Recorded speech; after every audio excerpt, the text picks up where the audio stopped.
thank you so much. Great to see you. Thanks for your insight. James Carafano, thank you so much. Great to see you. Thanks for your insights there. Come back soon. Thanks for Coming up, great to see you, sir. More on the plan to reopen the economy with Senator Tim Scott of South Carolina. That story next. Stay with us.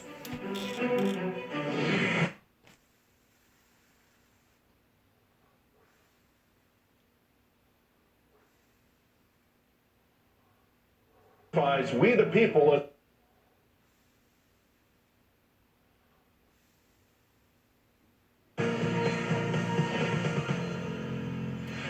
Welcome back. You're watching the Evening Edit. Let's bring in our next guest, Republican Senator of South Carolina. It is Senator Tim Scott. Great to have you on, sir. Well, thank you, Liz. You look great on TV. I'm sorry I can't be there with you, but it's good to be on the telephone with you. Oh, it's great to have you on, too.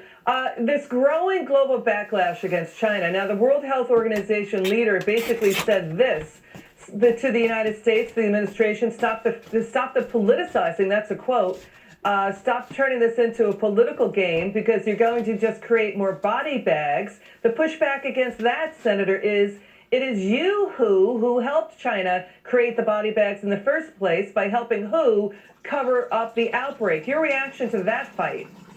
Well, it's no doubt that our Justice Department has got it right, and that's why we're looking at FCC making it harder for the telecoms from China to do business in America.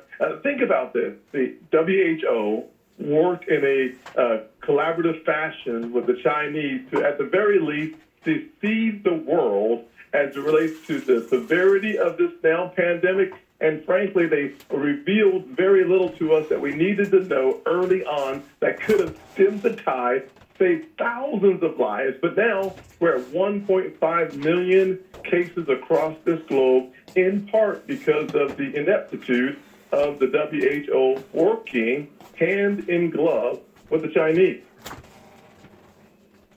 Okay, so what we have discovered in our reporting is that the outbreak in China may have happened earlier, may have happened in the summer of last year or October. It started to sweep through Wuhan in November. We know that patient zero supposedly was found in November. The World Health Organization blocked countries like Taiwan. Taiwan was warning that China was infecting the world. WHO pushed back on Taiwan. China then started to censor and arrest whistleblower doctors. It then started to hoard medical supplies, 2.4 billion items in ventilators and masks. It tried to corner the market on remdesivir, tried to get a patent on remdesivir before it let the world know about the outbreak. And sir, when you see people in Afghanistan and in India and in Bangladesh on social media now criticizing China, China has a big credibility problem on the world stage. What else can be done? Should you push back against China at the World Trade Organization and at the UN as well? What do you think?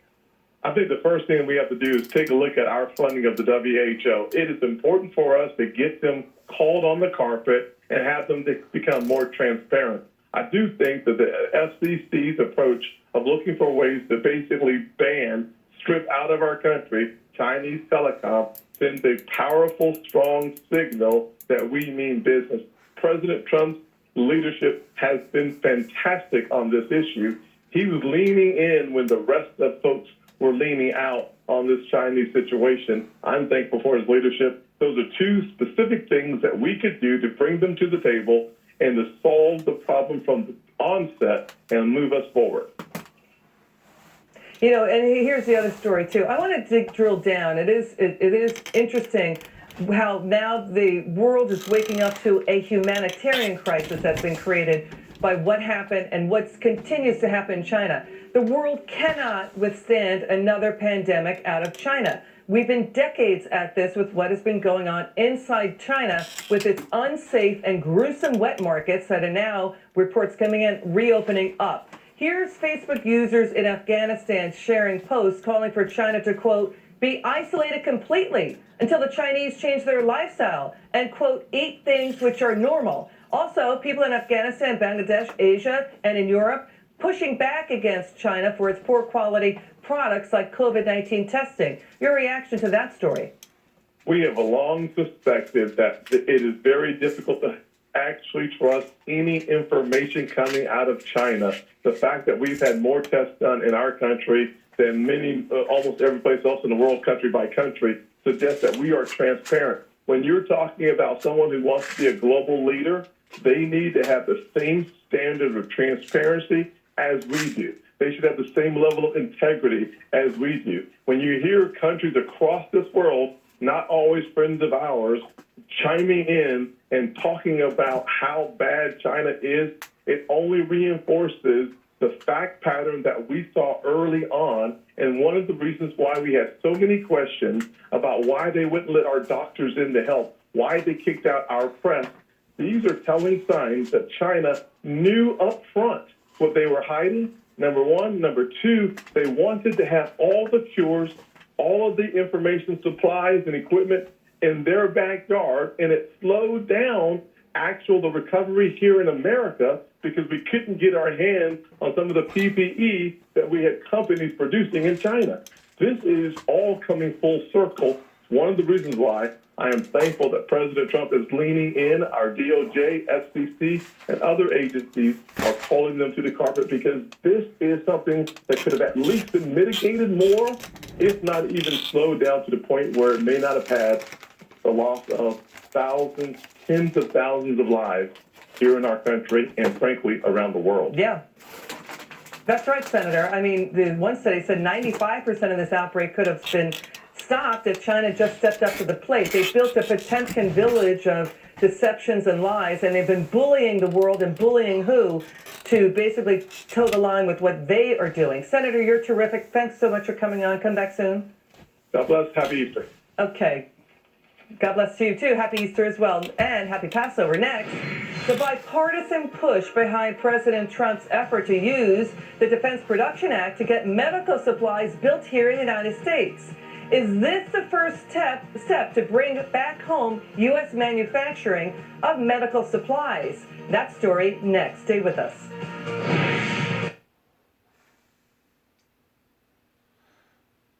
I ain't going to lie to you. It makes me sick to think that China would have been so It's Elizabeth Donald.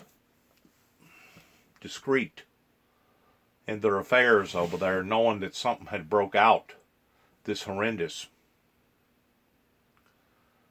And I'm still wondering about South Korea, towards them already having their mask and already being scrubbed up and already having the proper test sites ready to the point that they've literally almost had no casualties, fatalities. I'm wondering if they wasn't already onto it towards what was fixing to occur whenever Kim Jong-un or whoever his name is from North Korea kept telling President Trump, well, we got a Christmas present for you. We got a Christmas present for you. If we find out that this was done intentionally to bring the world to a screeching halt, the way that they have done, this would be grounds for an act of war. And to think that those people over there are still living in a barbaric, heathenistic, primitive cave, to think that you can eat things that are raw that are still going to be good for you, just shows you how barbaric and how backwards that those people are over there in their thinking.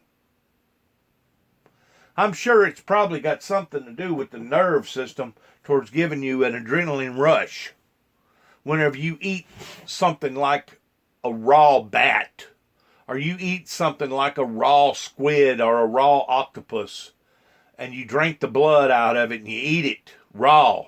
I'm sure it's got to have something to do with stimulating the nerve system. There has to be another reason involved in eating something like this other than just filling up your belly. But to think that these people are still doing this in this day and time, in the 21st century, in the year 2020, that's providing that the coronavirus ever even started in a wet market. I've heard doctors and scientists that's got on there and explained that there was no way that this could have started in a wet market, that it was started in a chemical, biological lab, in a test tube, and somebody decided to break it open, to make it look like that it come from a wet market. But once more, there's been a pattern here of China having these problems with different types of diseases that has come from their area. Once more, chemical biological warfare is real. And if they think that if they've done this and they're going to get away with this, it just shows you how naive and how stupid that they are, because the world's going to find out. The world's going to find out what actually happened, when it happened, right down to the very first case. We're going to find out. We've got enough intel to look, analyze, decipher, investigate, and find out the truth about this, because this is not something that just, I don't believe, miraculously happened.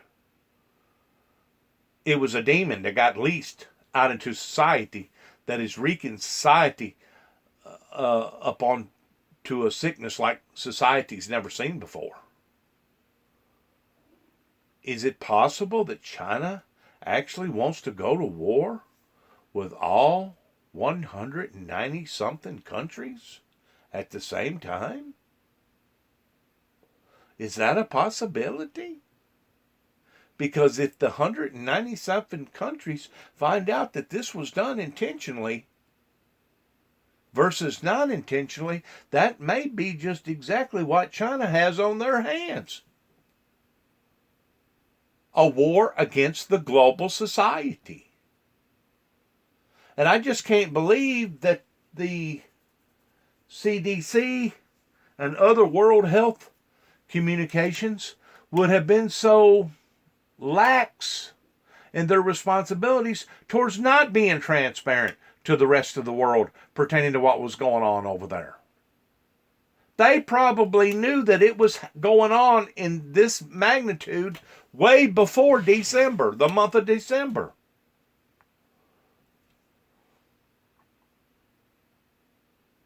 They wanted it to get out of hand.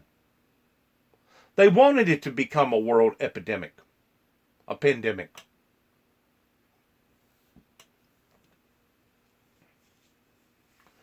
God have mercy on them is all I got to say if they've done this intentionally. Because there'll be some of those countries over there that will retaliate big time if they find out that this was done intentionally with ill will.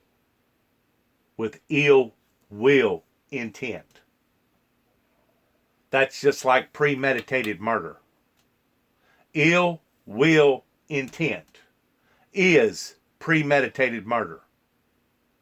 In other words, you're deliberately doing something knowing that it's going to be detrimental to the world. And you go ahead and do it anyway. That would be like somebody deliberately setting the nuclear codes off on a nuclear bomb, knowing that it's fixing to blow up over a metropolitan area that's going to kill 500,000 to 1 million people, not counting the damage that it's going to do pertaining to the radiation. That in and of itself would be a doomsday scenario, whoever initiated that act. Especially if they had ill will intent.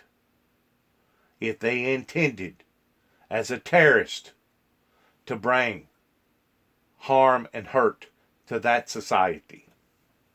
And that's exactly how the Pentagon, that's exactly how the military installations all over the world needs to start to look at this. Because this is serious, folks. This is upset the apple cart. Not just here in America, but throughout other countries. This is serious. This is nothing small or minute at all.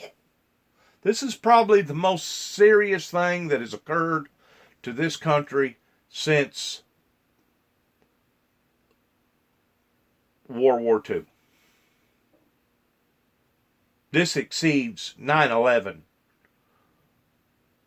or Oklahoma or any of these other events that's happened locally here in the past 25, 30 years here in America. This exceeds this 1,000 to 1.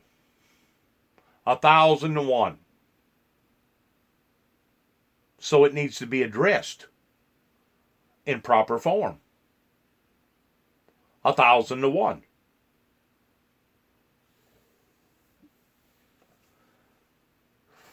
I heard a while ago where the Russians and the Saudis finally made an agreement to stop production on 10,000 gallons of crude oil a day.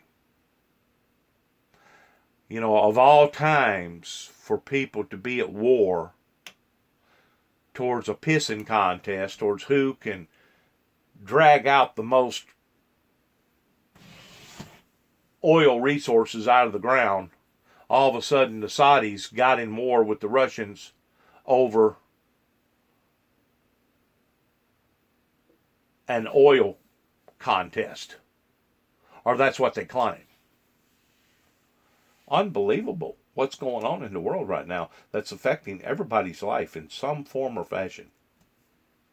I mean, what good is it doing us for oil after it's refined to be getting gasoline for less than $1 a gallon or $1.25 a gallon?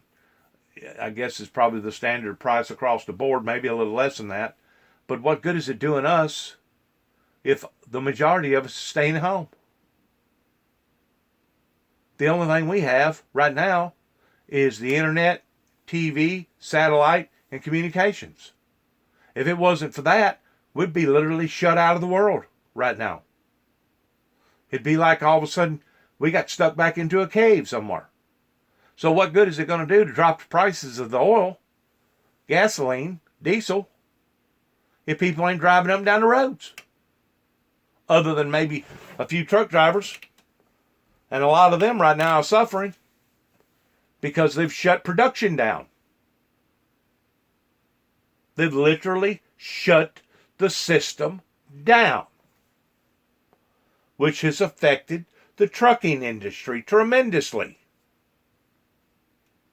Good evening, Ed. The president is about to take to the podium at the White House Coronavirus Task Force presser. Let's bring in conservative commentator and author Kristen Tate. Kristen, great to have you on. Great to be with you, Liz. Thanks for having me. You know, Kristen, there's been a lot of finger pointing. There's been a lot of 2020 hindsight here. We should note that, you know, there's a lot of talk about the Strategic National Stockpile. Really took a hit in 2009 under the Obama administration. It was depleted to deal with the H1N1 epidemic here in this country. It wasn't rebuilt and it wasn't maintained. Stockpiles in California and New York State were not maintained either. That's not just us saying that. It's also media outlets like the Los Angeles Times doing this reporting. Your reaction to stop the finger pointing, stop the blame game. The president is basically working ad hoc and on the fly to rebuild things that were, as he says, broken. Yeah, I mean, this pandemic is a wake-up call for our nation. We've got to be prepared for the next health crisis, and this could be our opportunity to look at the weak points and make those stronger. But now more than ever, we need to come together as a nation, stop politicizing this tragedy to score points. And I think the most important thing we need to realize, Liz, is that this pandemic has reminded us that the U.S. is too reliant on China for medical. Begin by Got it. Kristen Tate here is the president. Thank you for watching. The President Trump. The Secretary of Treasury, Steve Mnuchin, and Secretary of Transportation, Elaine Chao, on proposals regarding the airlines and the airline business. And we're working very closely with a lot of different people. We'll be probably putting out a proposal and giving them some of the details, some of the very powerful details over the weekend. It's moving along quickly. The airline business has been hit very hard, as everybody knows, and we are going to be in a position to do a lot to help them so that they keep their employees and they save their businesses. And that'll be taking place, I think you can say, over the weekend. We may even have discussions with some of the airlines or all of the airlines over the weekend. And I think it's going to be a very acceptable package. It's a very big package and a very acceptable package. It'll be good for our country, good for the airlines, good for a lot of people. Likewise, I just spoke with the president of Russia, Vladimir Putin, and the king of Saudi Arabia, King Salman, and we had a big talk as to oil production and OPEC and making it so that our industry does well and the oil industry does better than it's doing right now. It's the numbers are so low that there'll be layoffs all over the world. There'll be certainly layoffs in this country. We don't want that to happen. We built a great energy business in the United States. So we have tens of thousands of jobs. We had a very good talk. We'll see what happens. But as you know, OPEC met today. And I would say they're getting close to a deal. We'll soon find out. So that was a conversation we just had. So we had a busy hour and a half. And let me begin by expressing my sincere gratitude to the American people. Millions of Americans are making profound and difficult sacrifices in their own lives because they know it will save the lives of countless others, and that's exactly what it's doing. You see what's happening and where we are, where we stand, and hopefully we're going to be opening up. We can call it opening very, very, very, very soon, I hope. Together our people are writing one of the most noble chapters in the proud history of our nation. Americans are also encouraged to learn that Boris Johnson, Prime Minister, has been moved out of intensive care. That's a tremendous statement. And we continue to pray for him and his fast recovery. That's a very, very positive development. As the New York metropolitan area continues its battle against the outbreak, the full power of the federal government is there to support them. As you know, the Javits Center has now been fully converted into a 3,000-bed hospital, one of the largest anywhere in the country. And by the incredible professionals, I have to say the Corps of Engineers, what they can do is just incredible. They've done a fantastic job, and they're building nationwide 21 temporary hospitals and care facilities, adding 17,000 hospital beds. And they did that all within a very short period of time. It's incredible what they've done. Army Corps of Engineers and FEMA has been fantastic. Our sweeping airlift operation to keep doctors and nurses supplied with protective equipment. Project Airbridge continues to expand with more than 24 flights already completed and 49 additional flights now scheduled in the near future. So that's been very successful, and that gear and those outfits are being handed out. As they arrive, they're going directly to point. The American medical system continues to perform beyond our highest expectations, reminding us that the United States is blessed with the most advanced healthcare and the most skilled healthcare workers anywhere on the planet. Other countries are looking to what we're doing, and our testing operation has now become far and away the most sophisticated and the best anywhere. And we want to thank all of the heroes or the front lines as they fight to save American lives. We're at the top of the hill. Pretty sure we're at the top of the hill, and now we're going downward. In some cases, we've already started that process. Earlier today, I spoke with hundreds of mental health leaders and advocates from around the country to discuss the vital work they're doing. We had the top doctors in the country, some international doctors. Mental health, big factor. Not only has the virus inflicted immense physical suffering on many people, but also mental and emotional suffering as well. Even though we're staying physically apart, no American is alone, and we're all in this together. But the mental health doctors and experts, it's a very great call. It was a very interesting call. They're working very hard. We're also seeing encouraging signs in our race to develop breakthrough treatments and therapies.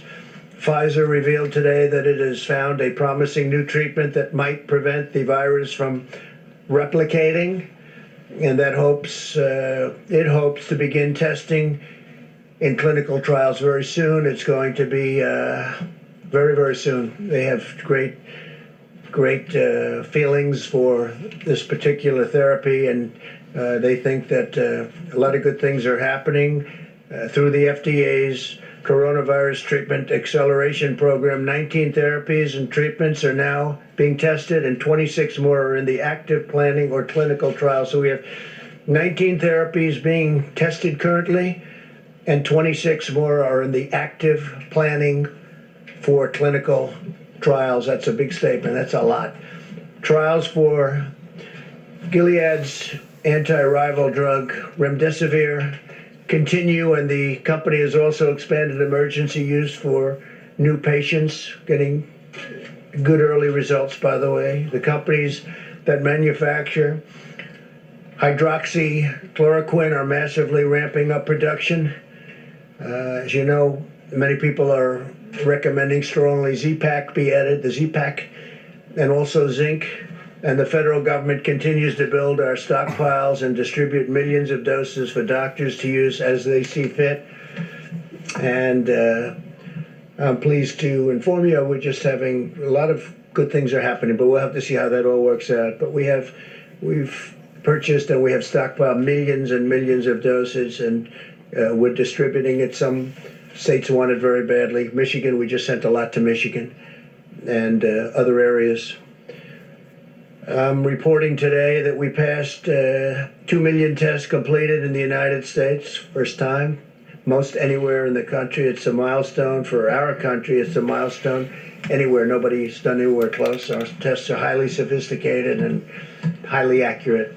At the same time, we're making important progress on the economic front of this war. In a few moments, Secretary of Labor Eugene Scalia will explain new steps that we're taking to ensure American workers swiftly receive unemployment and paid leave benefits, and that employers protect the health and safety of all workers, including essential workers on the job, working very, very closely with workers and with employers.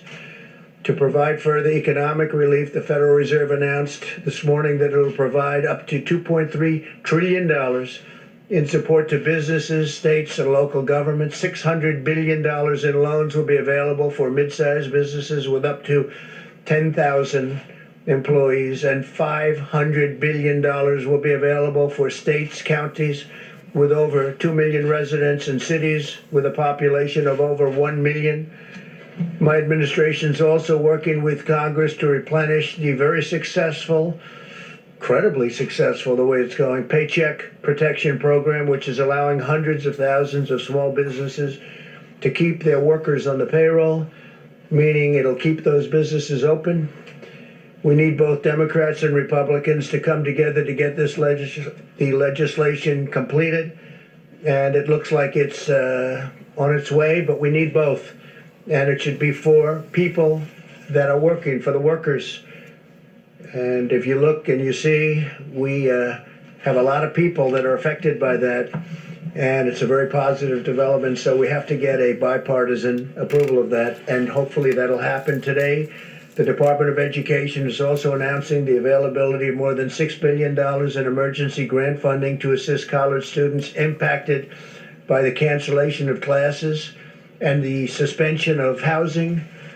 A lot of people had a lot of things suspended. Housing is one of them. Previously, we waived student loan payments for 6 months. So student loan payments have been waived for 6 months. So we'll discuss it after that. May go further.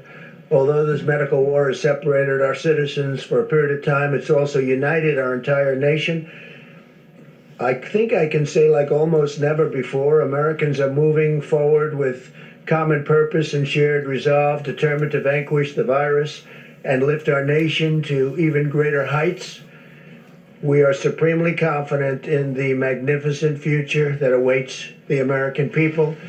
And with that, before I invite our Vice President, our great Vice President, and Gene Scalia to speak, we'll take a few questions, and then I'm going back into negotiations on oil and on airlines. Yeah, please. Conversation with President Putin and the team. Yeah, I had a very good conversation. Did you organize that call, and do they understand the problems we're causing with Yeah. the oil out? Yeah, no, there's so much production, nobody even knows what to do with it. That's how it's working. And Saudi Arabia, and as you know, Russia, it's well known that we're producing a lot, and they were perhaps fighting with each other over the production and the amount of oil being produced. And frankly, there's not enough room to even store it. Our storage is now full, going to be very soon. Our strategic national storage is, I said, this is a great time to fill it up, load it up with oil that frankly is at pricing that nobody's ever seen before. I don't think we've seen this probably since the 1950s. That was with big dollars. So we'll see what happens. The conversation was very good. They're getting close to a deal. That's OPEC and many other countries outside of OPEC, and we'll see what happens. No, I think they were getting along very well. We had a very good call. I think it was a very good call. We're going to see what happens, but it was a very good call. They'll probably announce something either today or tomorrow, one way or the other. Could be good, could be not so good, but I think one way or the other. Go ahead, Jim. Yeah, Mr. President, how can the administration discuss the possibility of reopening the country when the administration does not have an adequate nationwide testing system for this virus? Don't you need a nationwide testing system for the virus before you reopen? We have a great testing system. We have the best, right now, the best testing system in the world. But there are certain sections. Right now. There are certain sections in the country that are in phenomenal shape already. Other sections are coming online. Other sections are going down. And we, in addition to that, are giving out millions of tests, and every day we're doing it exponentially. We're picking up, and what we'll be doing in the very near future is going to certain areas of our country and do massive testing. It's not necessary, but it would be a good thing to have. Don't you need that, though, Mr. President, to make sure people are safe going back to work? You don't want to send people back to the workplace. We want to have it, and we're going to see if we have it. Do you need it? No. Is it a nice thing to do? Yes. We're talking about 325 million people, and that's not going to happen, as you can imagine. And no, it would never happen with anyone else either. Other countries do it, but they do it in a limited form. We'll probably be the leader of the pack. Please. Mr. President, what do you say to the 16 million Americans, more than 16 million Americans who have lost their jobs in the last 3 weeks, and fear that the economy won't just bounce back, like you said? Well, I think the economy is going to do very well. Now, that's just my feeling. It's a strong feeling. I've had good, proper feelings about a lot of things over the years, and I think we're going to do well. We're doing it looks like we're at the lower end of the curve in terms of death, which is a terrible word, a terrible dark word that we've experienced like nobody's ever seen before in this country. I mean, we have numbers that are terrible, but when you look at the lower levels of 100, lower prediction levels of 100, 120,000 to 220,000, or if we did nothing, up to 2.2 million people, we're looking at a much lower level than the level of, I hope, than the level of 100,000. So we're going to see. We're going to have to, you can never do anything about the people that lost their loved ones and lost their friends, and I mean the great friendships. And I'm not sure a lot of people will ever be the same, but I think our country, from an economic standpoint, will end up being stronger than ever. We have tremendous stimulus. We have tremendous stimulus plans. We have things in the works that are going to really, I think, fire the country. I think that what's going to happen is we're going to have a big bounce rather than a small bounce.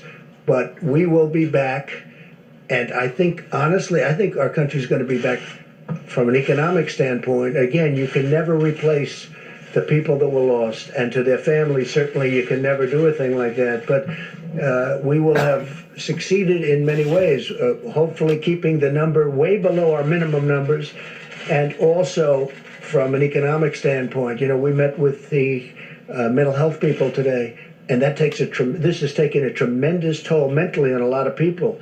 And I think we're going to open up strong. I think we're going to open up very successfully.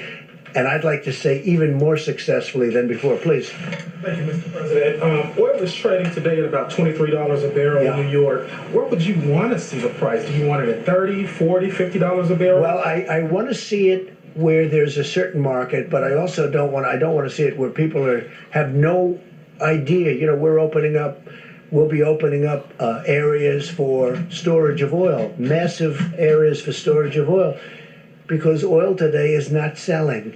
And what happened is the virus knocked out 40% of the market. Immediately, you know that, you know the number, 40%. Now, there was a lot of oil, but it was very controllable. All of a sudden, they lost 40%. You look at the roads, you look at the car, you look at what's going on. There's nobody driving. There's no reason for it right now. That'll start coming back. But we are storing millions of barrels of oil that nobody thought would even be possible. Frankly, ships turned out to be a good business for some people because they're filling up tankers, sending them out to sea and not saying where to go. They're just sitting out there loaded up with oil.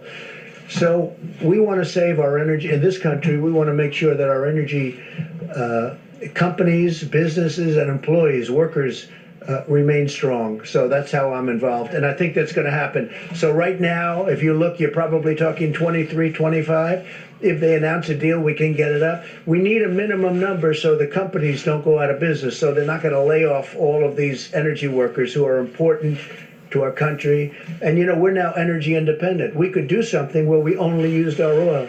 But I think the long-term benefit is to be able to just go with the market. And it's going to work out. It's all going to work out. If you looked at 3 weeks ago, as you know, because we talked about it, 3 weeks ago and 2 weeks ago, this was catastrophic.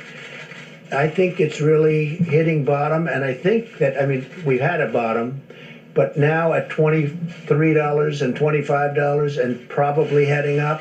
At the same time, we save our energy, and we also produce great, cheap energy, and we save our jobs. Yeah.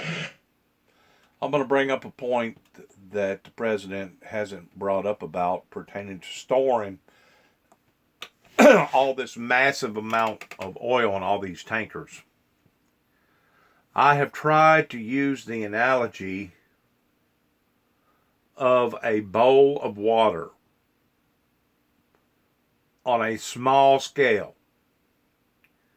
That if you take enough items and drop into the bowl, and it doesn't matter if those items go all the way down to the bottom of the bowl, or they're floating to the point that only part of it is going down into the water, and the rest of it is still floating. If you take enough of those and put them in the bowl, eventually the bowl will start overflowing because you have more mass now than what the bowl can contain. It's the same way with the level of the oceans, our seas. Whenever you have, let me put it this way. Right now there's a compromise in the mass that's being distributed into the seas and the oceans because of the cruises. The cruise line industry has basically come to a screeching halt. These cruise line industry, these boats, hold as much as 4,000 or 5,000 people. 4,000 or 5,000 people is a lot of weight. Okay? That's putting a whole lot of mass into the water that about half of that is stuck up below the water table. Right now, we don't have that. But what we're doing in exchange, we're filling up all these oil containers that are basically taking the place of the people. Now, once the world gets up and going again, to the point that it was normally running before, now you're going to have all these cruise ships with all these people stuck out there on the water again, which is once more going to raise the water table up that much more. And if we think that we're seeing coastal flooding now, wait about another year or 2 years from now at the very most. I figure no more than 2 years. For surely things will be back to normal. For surely they'll come up with some sort of an antibiotic formula that will attack this virus. But let's just say 2 years from now, you put the same cruise ship industry back on chart again towards all these people going to all these different places, and you're going to see astronomical flooding on islands and on coastal lying areas such as you have never seen before. Now, if I was just talking out of my head and there was only a few vessels that we was talking about, I would say, well, Dennis, you're crazy. You're overestimating what you're talking about. But to think that there is hundreds of millions of floating vessels that's on the ocean or in the seas that right now are parked. And the reason why they're parked is because the world has basically shut down. You put all them vessels back out there on the water again with all them people in those vessels. And you put all these cruise ships back going again that has as many as 4,000 or 5,000 people on each ship. And you will understand exactly what I'm talking about, what's going to occur in about 2 years from now, because you're adding insult to misery by filling up all these oil vessels that are adding that much more mass to the water table. Like I said, you can look at it on a small scale of a bowl filled full the rim of water. And the more items that you continue to keep putting in the bowl, the more that the water keeps spilling out, because the water table is rising. And if you'll add all of that in conjunction with the melting of the ice of the icebergs, say they're saying right now that the mighty Mississippi, isn't going to have the flooding that it normally has every spring, because the melting of the snow wasn't as severe this year as what it usually is, and plus they didn't have near as much ice accumulation up there to begin with. So if you'll keep all that into account, the mighty Mississippi is not going to flood this spring like it did last spring, because there's certain things that you got to put into the equation other than just a rain cloud or two. That was a lot of water that was coming down the mighty Mississippi last year that kept the mighty Mississippi at its rim and over its rim to some degree, flooding stages that flooded hundreds of thousands of millions of acres of ground, to the point that the farmers never could get a seed in the ground because of the flooding.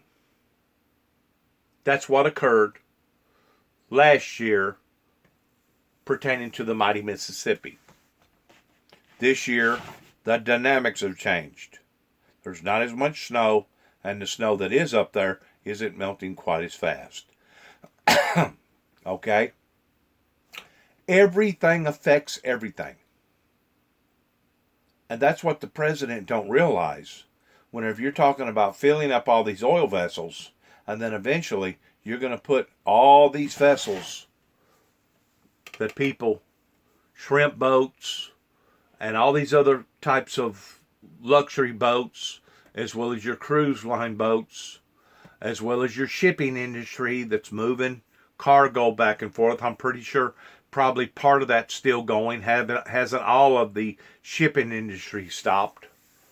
But if you'll put all that back in motion again, like it was going before, and add that on top of all the oil that you're setting out there in those tankers just waiting to use up eventually, that may not be used up for years because we got it in storage, it's going to add insult to misery pertaining to the flooding. And I'm telling you right now, if Florida, if their flooding continues on down in Miami and down in southern Florida, pertaining where they get their water resources from, pertaining to the Everglades, if that ever gets to where it's just all salt water, you talk about a problem with having to produce fresh water for give or take around 5 or 6 million people, either in the Miami, Fort Lauderdale, or even the Tampa area, Naples and Homestead and all those other areas down there. You talk about a problem pertaining to people not having adequate water, you ain't seen a problem. I think they have narrowed it down, the last time I looked, that they can take seawater and reconform it to drinking water, but it's at the cost of about $6 a gallon. $6 a gallon is what it costs to take seawater and conform it into drinking water. Now that was the last I seen of them being able to liquidate the salt out of the water to the point of making it drinkable. Let's go on with this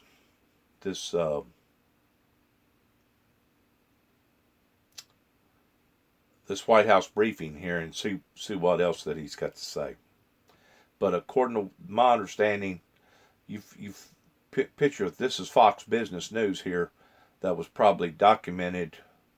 It was probably documented, give or take, about 5:30, something like that, this afternoon, or it says 6:40 Eastern time. Up on the upper left-hand corner. Right now, it's probably presently almost 12 o'clock here. So I've already caught wind that they did make an agreement pertaining to the Saudis and the Russians of slowing down the oil production. At that time, whenever the president was talking about all that, that had not yet surfaced. So now it has. Just to give you an indication about the fairness of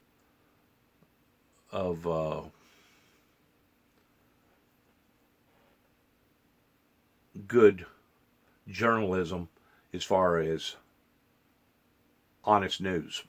I want to ask you about the Paycheck Protection Program, because every day we're hearing from small business owners who are telling us that their banks don't know how to access this money, they're trying to apply, they can't figure it out. So where does the fault lie? Does it lie with the banks? I don't think there's a fault. They're doing record numbers of dollars. They're dealing with many community banks. They're dealing with Bank of America, Citibank, a lot of Wells Fargo, as you know, is very much involved. And they're dealing with the bankers. Can't go that quickly, but I'm hearing it's a very, very successful rollout. They did want changes in applications. They want changes in loan requirements, etc. But they're taking billions and billions of dollars worth of loans. And in the very near future, the banks will be relieving the money. They'll be paying out the money. Yeah, please. Sure. Are you still expecting the USMCA to take effect on July 1st? And considering the fact that the auto industry is hurting these days, are you ready to postpone the... Well, we have a deal. Yeah, the deal is with Canada. The deal is with Mexico. We have a deal. And obviously the deal is different from the standpoint that production will be lower. But we have a deal. It's a signed deal. It's a deal that's one of the worst deals that we've ever had was NAFTA, one of the worst trade deals ever made by any country anywhere. We'll be terminating that. And the new deal is a great deal for our country. So that's something. Now, again, we get hit by the virus, and we'll see where that all goes. But certainly car production is going to be down for a little while. But ultimately, good for our farmers, great for our farmers. We'll be helping our farmers, by the way. We have money going out to our farmers in the pretty near future having to do with, you see what's happened. The farmers got hurt very badly by all of this. People are eating less from the standpoint that there's no restaurants are open, no businesses are open, no hotels are open.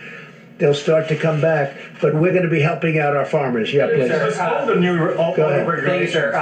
Philip Wegman, Real Clear Politics. Earlier you mentioned Project Skybridge, and we're hearing that through that project, a lot of the PPE that was sent out to other countries is coming back to this country. Do you know when we'll be able to bring a majority of that back? And then are you frustrated that USAID allowed a lot of that aid to go out the door in the first place? Should they have brought it back? I'm not, because we're in very good shape. You'll be speaking with Mike Pence about this in a little while. You look at the hospitals, you look at what's going on. Yesterday I spoke with the governor of Louisiana. I'm saying, do you think we need that extra 1,000 beds that we're in the process of building? We are really in good shape. You're not hearing people are needing ventilators much. In fact, we're going to start helping other countries with ventilators. We're going to end up having a lot of ventilators for future should something happen for hospitals, ideally to keep and have. But no, I think we're in very, very good shape. We have calls with governors all the time, and the governor's in very good shape now. We have sent billions and billions and billions of dollars between ventilators, equipment, protective equipment, masks. We have 500 million masks coming. 500 million from one group. 500. It'll be 300 million and 200 million over a short period of time. Now, I think we're in very good shape. Please. President, speaking of testing, some experts, including Scott Gottlieb, have talked about 750,000 tests per week being needed before the economy is open. Can you address that? Do you agree with those numbers? If not, how many tests per week do you think we should have before the economy is open? I don't like using the word needed because I don't think it's needed, but I think we're going to try and hit a number like that. That's a very high number, but we're going to be trying to hit it, and we probably might be able to do that. Please, go ahead. Prove that, sir. Go ahead, please. Thank you, Mr. President. Today, the Democrats pushed for more rescue money for states and hospitals, which are complaining that they need it to fight the coronavirus pandemic. Do you think hospitals and states need this money? Would you support? I do, and I do support something, but I support it for the next phase. It's much simpler in the next phase, whether that phase is infrastructure or whatever. So I'm going to leave you now with Mike Pence and with Eugene Scalia, and if you would, I look forward to seeing you tomorrow. We'll see you tomorrow. We have I think a lot of very big news to report. We've had a tremendous day between.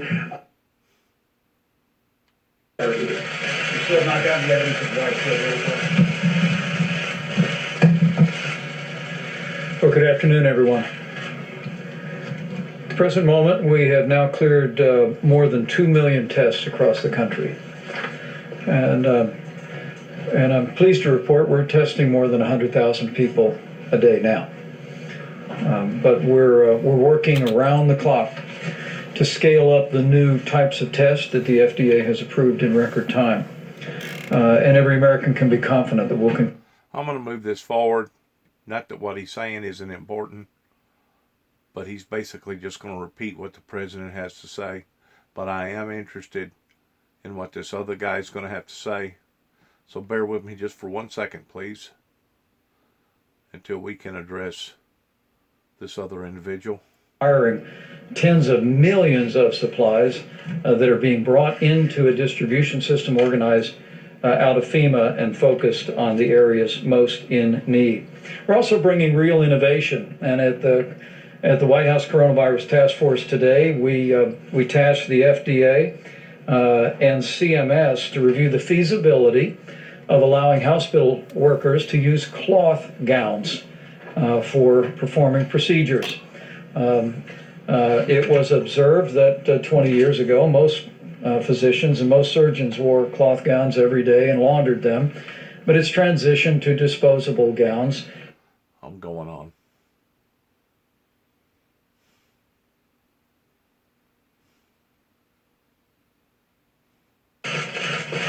Thank you, Mr. Vice President.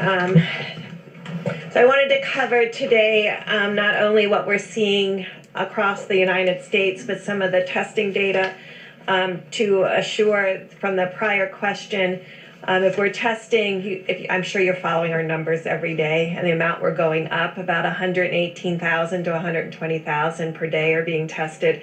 So we're way over the 750,000 per week currently. We have some statistics. Now remember, we required this, thanks to Congress, to be reported. We have about 75% of that test data in now. About 1.5 million of those tests have been reported in. I just wanted to give you some ideas because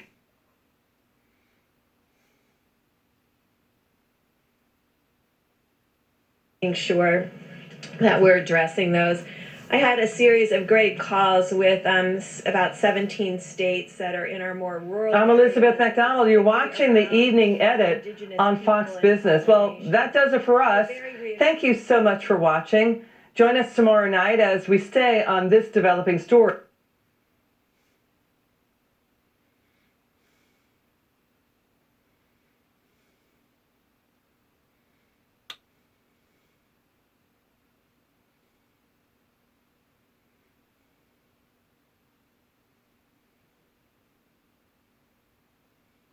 So when it comes to screening,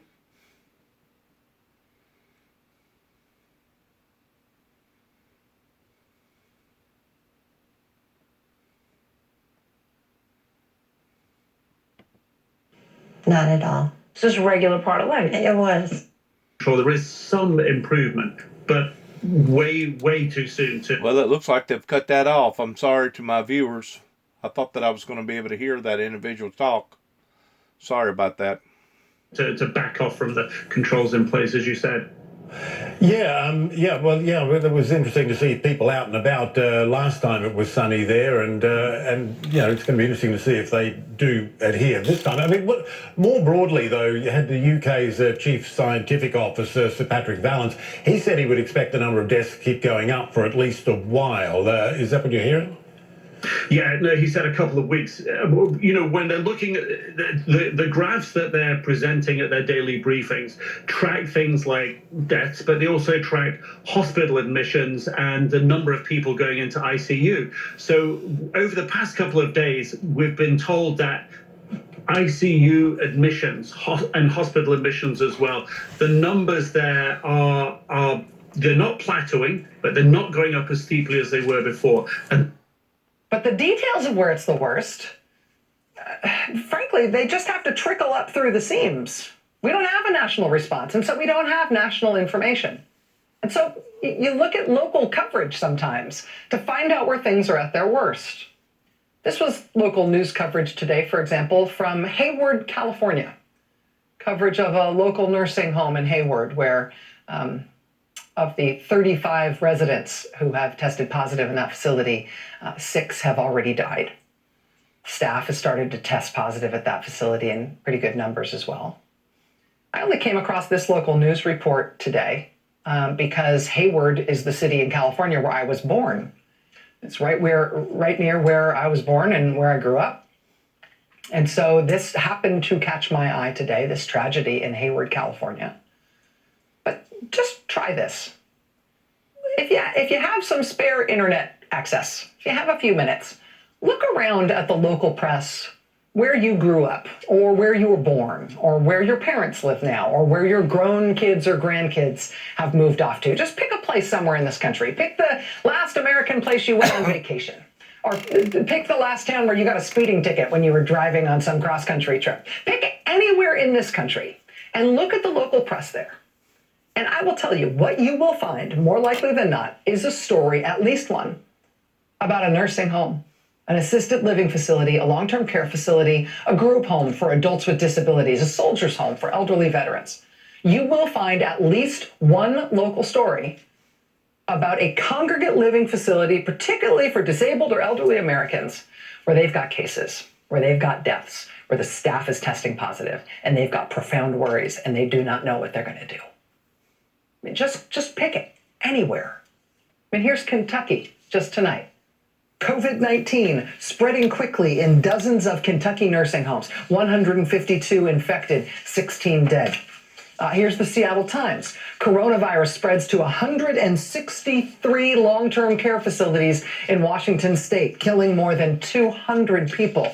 Here's Richmond, Virginia. One facility, 39 deaths among residents at that one facility. 49 other residents with symptoms already. 25 staff testing positive. Here's San Antonio, Texas. 84 residents, 67 of those 84 residents already known to be infected. Here's footage of the Magnolia Rehabilitation and Nursing Care Center in Riverside County, California, in Southern California. This footage looks like disaster response because it is.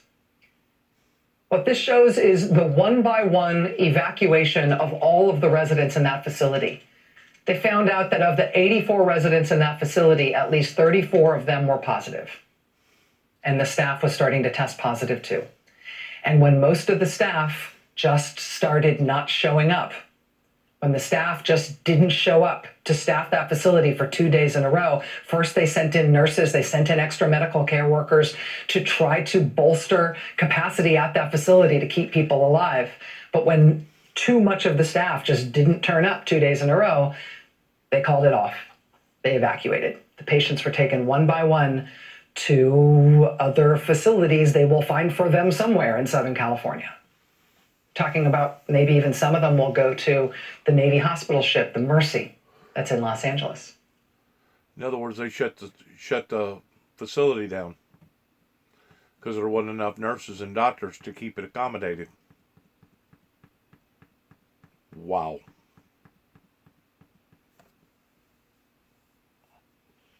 So we're still getting mixed messaging from the President of the United States towards saying we're over the hump and everything's getting better. And then we move over to this particular broadcast and we find out the truth about what's really going on, regardless whether it be Kentucky, Texas, California, Washington State. We're at a sad moment in time in our history, not only here in America, but throughout the world. And if there's ever been a time that you needed to be extra cautious in who you talk to, where you go, towards keeping yourself distant from other people, if there's ever been a time that you needed to stay prayed up, packed up, and ready to go up, we recommend that time is today. Because without the power of the Holy Spirit,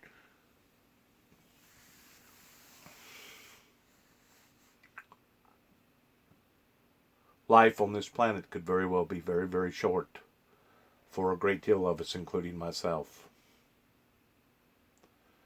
So this is the time that we have to solely depend upon God the Father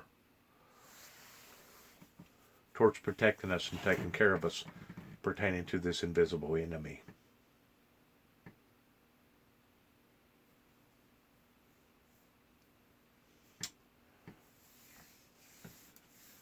Wow.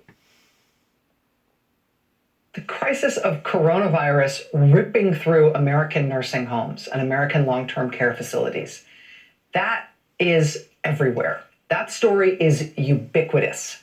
But you have to look in the local news to find it, right? You'll occasionally get national news outlets covering it in a survey way, the way I just did, or a national scope paper like the New York Times will do a survey piece about it.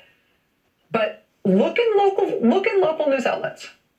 You will find that all over this country, rural, urban, suburban, everywhere, their long-term care facilities, the places where elderly people are held in congregate, are already creaking under the weight of this thing, and they have no idea what to do.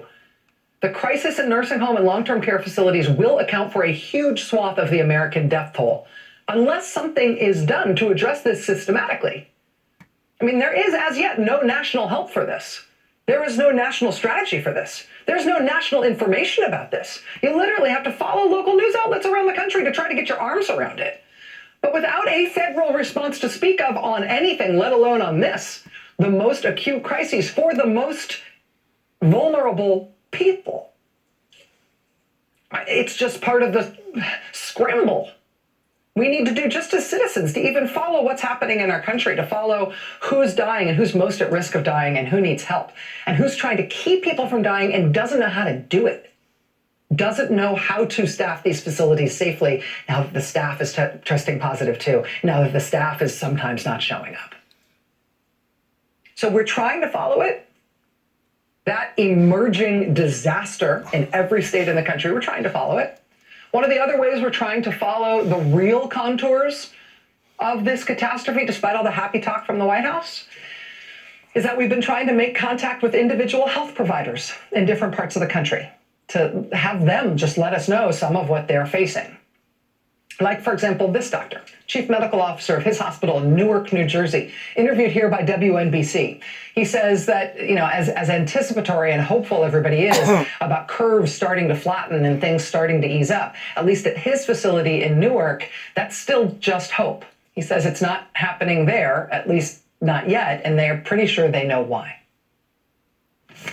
Unfortunately, in the past couple of weeks, it's been very hectic. The emergency room, our hospital has been inundated with a lot of admissions. We're anticipating the surge in this week, and I'm not going to lie to you, it is a source of concern. we did have those 2 weeks of social distancing that we were supposed to adhere to. And unfortunately, we are not seeing the impact that we anticipated, at least in our inner city hospital here at St. Michael's. The numbers are still going up. The numbers are still going up. And yes, I mean, in the face of PPE shortages, staffing shortages, it's a challenge. But we're rising up to the challenge, and we understand what our role is, which is to serve our community. When it comes to low income, the low income population, it's not easy to stay home. A lot of their jobs require them to still show up for work. So social distancing is not easy in that particular situation. So things like that need to be factored in when we address the viral pandemic, especially in the underserved population. The ER is very busy. It's inundated with cases. The ICU, we have a lot of mechanical ventilators that are in use right now, and we just keep increasing capacity to accommodate all those ventilators.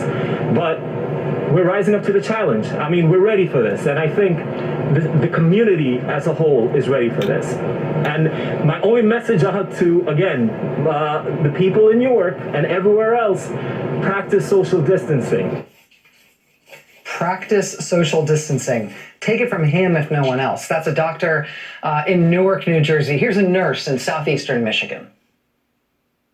Hi, my name's Maureen Gracias. Today is Friday, April 3rd, and I'm just wrapping up kind of a long 12-hour shift.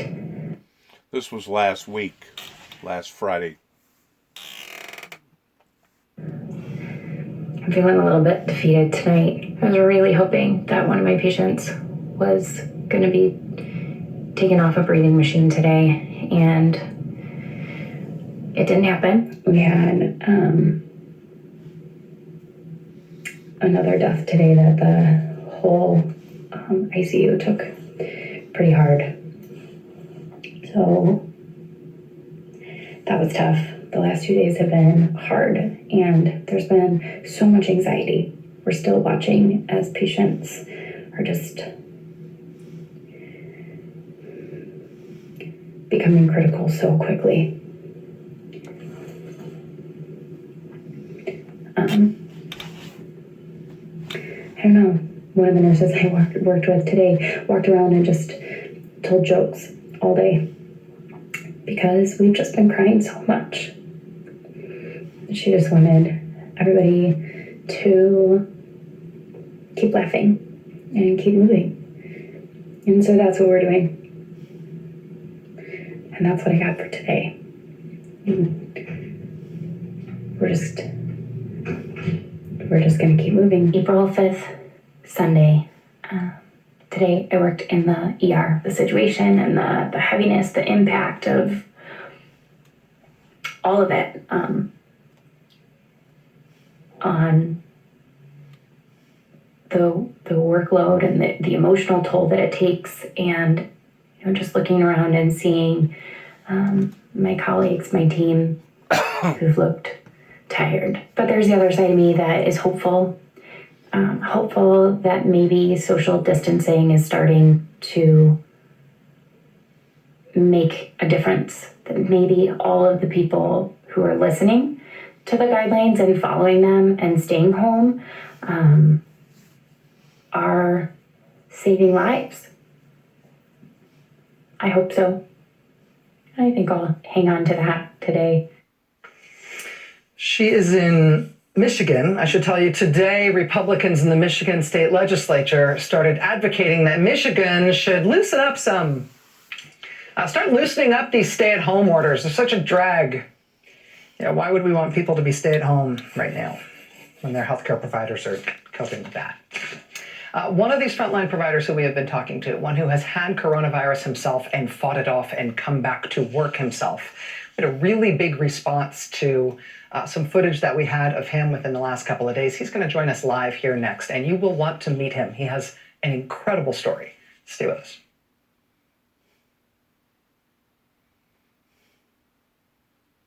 But what I am against is the women's liberation movement.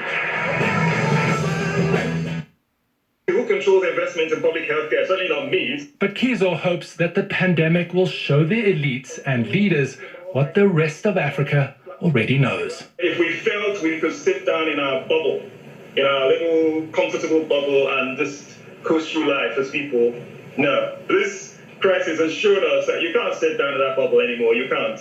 David McKenzie, CNN, Johannesburg. We're going to take a short break. When we come back, it is the biggest oil production cut ever agreed upon. OPEC's new deal with Russia amid the coronavirus and the possible snag in the deal. We'll have details when we come back. Also, more people in the US filed for unemployment in the past week than the population of Croatia and Slovenia combined. What the Fed is doing in response when we come back.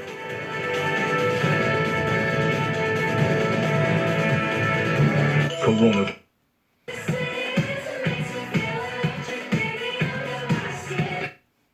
Native Americans are not the only ones who want at Walgreens or waxrx.com. A wagon trail ran right by these cliffs. A good place to stop and water the horses.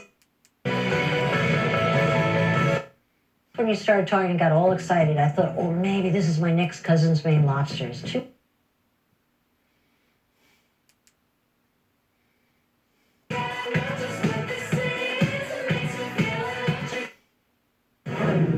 This is Dr. Gata. In the midst of all the COVID craziness, we're still in the operating room taking care of really sick patients that really can't wait.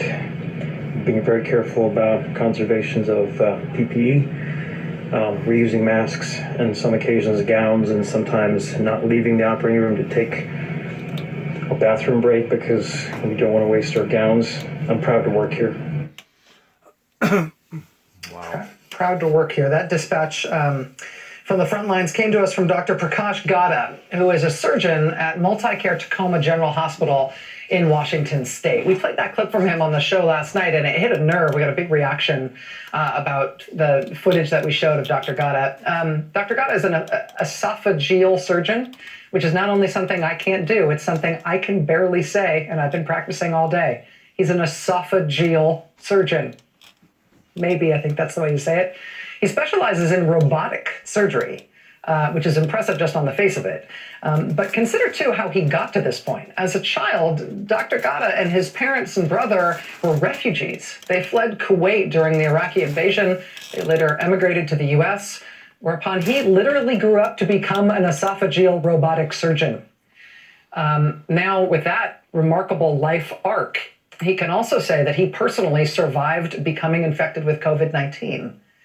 He got sick, he recovered, and as soon as he was recovered and cleared to get back to work, he went right back to the hospital, right back to the front lines. Here I am back to work after COVID-19. And for my patients out there, for the people with fear, know that no matter what happens, I never work from home. The lights are always on. Babies are being born, bones are being set. This hospital, this profession, we're in a league of our own. We'll take care of you, I promise. Joining us now is Dr. Prakash Gata. He's a surgeon at MultiCare Tacoma General Hospital in Washington State. Dr. Gata, I know you're working more than full-time right now. Thanks for making time to talk to us. Well, thank you, Rachel, for featuring this and me. This is an incredible amount of effort that was put into to have me up here, so I appreciate it.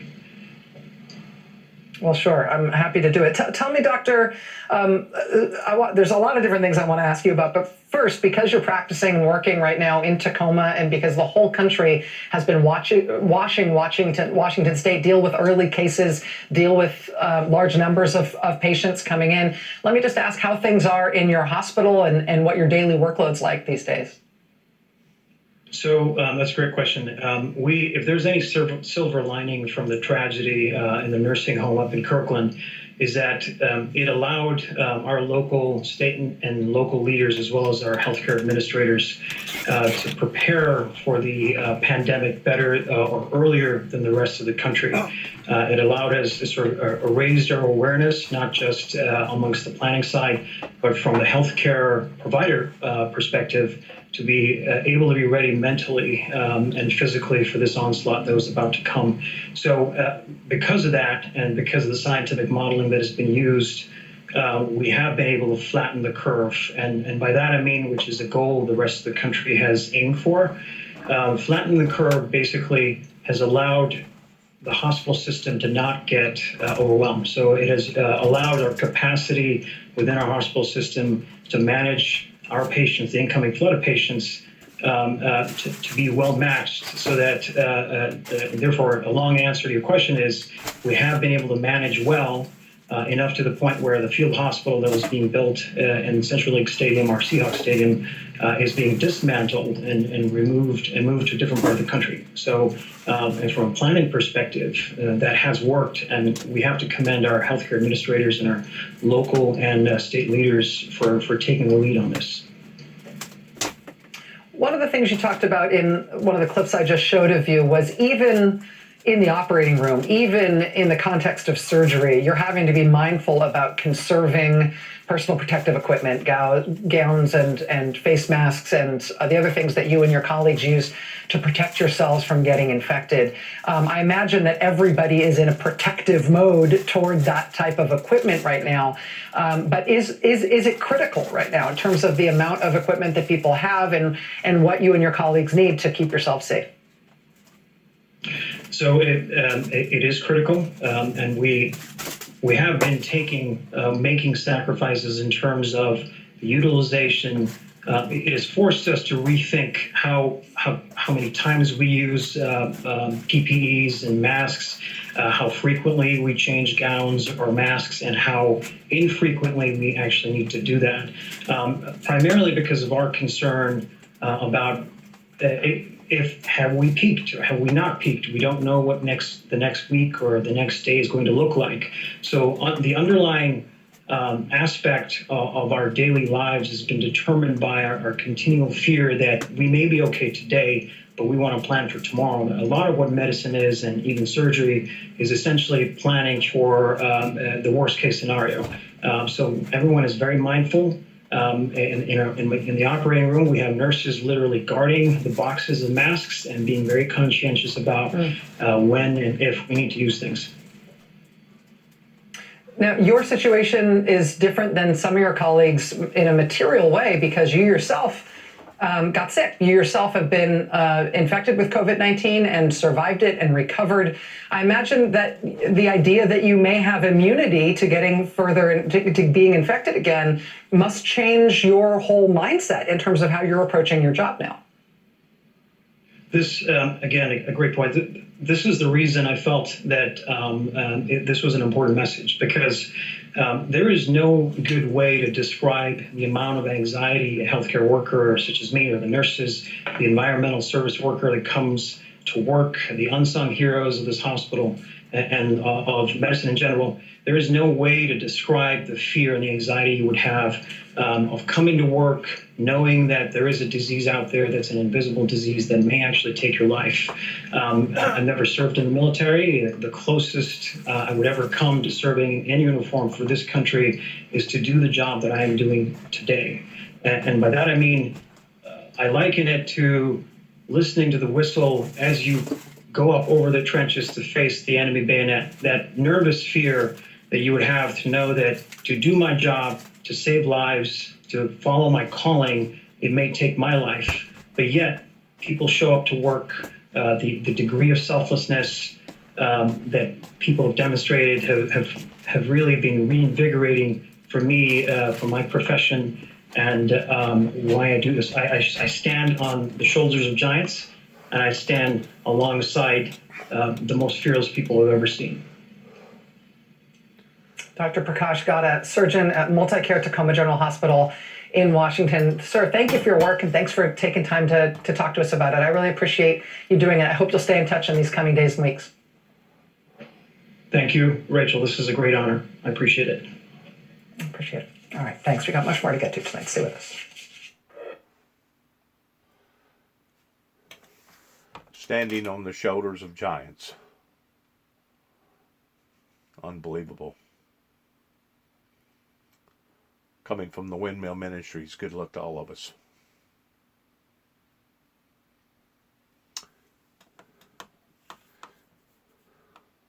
Thanks again, and shalom.